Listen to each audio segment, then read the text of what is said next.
Հայաստանի էլեկտրական ցանցեր Փակ բաժնետիրական ընկերության գլխամասային գրասենյակում ընկերության ժամանակավոր կառավարիչ Ռոմանոս Պետրոսյանն ընդունել է ընկերության կարիքների համար Հայաստանի Հանրապետության ամբողջ տարածքում նոր սպառողների տեխնոլոգիական միացման, էլեկտրամատակարարման աշխատանքների կատարումն իրականացնող կապալառու կազմակերպություններին, ինչպես նաև շինարարության ոլորտում տեխնիկական հսկողության ծառայություններ մատուցող ընկերության ներկայացուցիչներին։ Այդ մասին տեղեկացնում է ՀԵՑ-ի հասարակայնության և կորպորատիվ կապերի դեպարտամենտը։ ՀԵՑ Փակ բաժնետիրական ընկերության բնականոն գործունեության ապահովման նպատակով հայտարարված մրցույթի արդյունքում հաղթող ճանաչված կապալառու ընկերությունները Հայաստանի Հանրապետության ողջ տարածքում կիրականացնեն պատվիրակված շինամոնտաժային աշխատանքներն ընդհանուր 7 լոտով և 28 բրիգադներով, նպատակ ունենալով առավել վերահսկելի և սահմանված ժամկետներում կատարել նոր սպառողների սպառման համակարգը բաշխման ցանցին միացնելու գործընթացները, նշված է հաղորդագրության մեջ։ Հանդիպման ընթացքում ընկերության ժամանակավոր կառավարիչը հավաստիացրեց, որ ընկերությունն իր հերթին համապատասխան ստորաբաժանումների փոխգործակցության պատրաստակամ է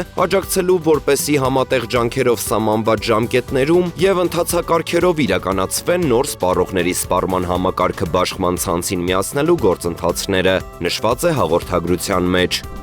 Յունիբանկն ավարտում է անժամկետ պարտատոմսերի տեղաբաշխումը նախատեսված ժամկետից անհամեմատ շուտ։ Թողարկման նկատմամբ պահանջարկը զգալիորեն գերազանցեց առաջարկը, ինչի արդյունքում ամբողջ ծավալը ձեռք բերվեց գրեթե 1 օրվա ընթացքում։ Ներդրողների բարձր հետաքրքրությունը հաշվի առնելով, Յունիբանկը նախատեսում է արդեն այս շաբաթ իրականացնել անժամկետ պարտատոմսերի նոր թողարկում, ինչը հնարավորություն կտա բարելավել հաճախորդների առկա պահանջմունքները։ Անժամկետ պարտատոմսեր Հայաստանում տեղաբաշխվում են առաջին անգամ։ Յունիբանկն իրականացրեց դրամային և դոլարային թողարկումներ, համապատասխանաբար 3.5 միլիարդ ՀՀ դրամ և 9 միլիոն ԱՄՆ դոլար ծավալով։ Նոր ներդրումային գործիքը հնարավորություն է տալիս երկարաժամկետ հեռանկարում կանոնավոր եկամուտ ստանալ։ Պարտատոմսերը ձեռք են բերվել ֆիզիկական և իրավաբանական անձանց լայն շրջանակի կողմից։ Նրանց պատրաստակամությունը ներդրումներ կատարել երկարաժամկետ գործիքում հաստատում է Յունիբանկի նկատմամբ ունեցած բարձր վստահությունն ու առաջարկի գրավչությունը։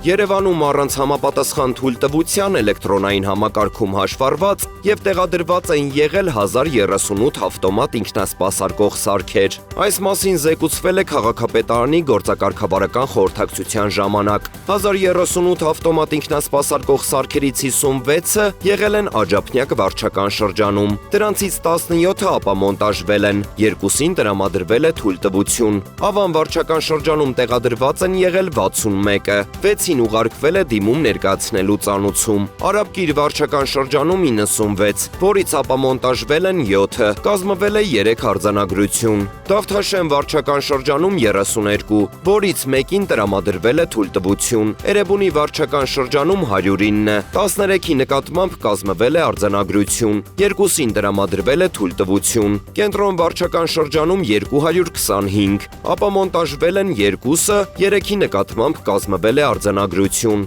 Մալաթիա Սեբաստիա վարչական շրջանում 151, 17-ին դիմում ներկայացնելու ծանուցում է ուղարկվել։ Քանաքեռ Զեյթուն վարչական շրջանում 53, ապամոնտաժվել է 14, արձանագրության ծանուցում է ուղարկվել 15-ին, 4-ին տրամադրվել է թույլտվություն։